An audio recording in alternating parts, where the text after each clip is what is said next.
A new study found local school district bond programs are becoming more transparent. 10 News obtained an advanced copy of the study done by the San Diego Taxpayers Educational Foundation to be released tomorrow.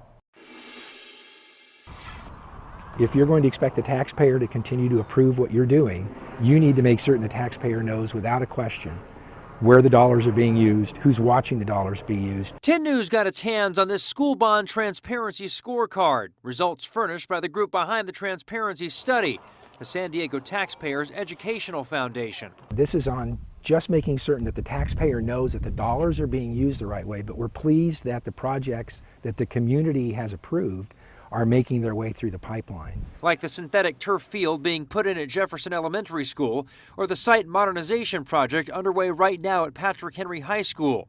The school bond transparency scorecard showed only 2 school districts scored a perfect 23 out of 23. San Diego Unified and the Sweetwater Union High School District. 16 out of the 18 school districts in the county scored less than perfect scores. Some of these are because the program for their bond is still in its early stages, and they haven't really started to release the funds or use all of the funds.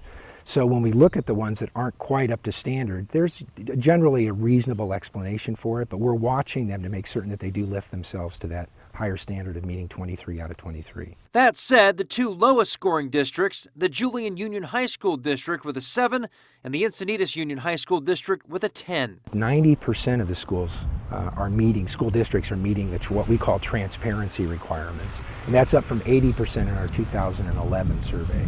Several recommendations were also made by the association. Leslie says it's imperative that districts select an auditor that's familiar with project management and construction techniques, so the right auditor is looking at your work and those results are then posted online.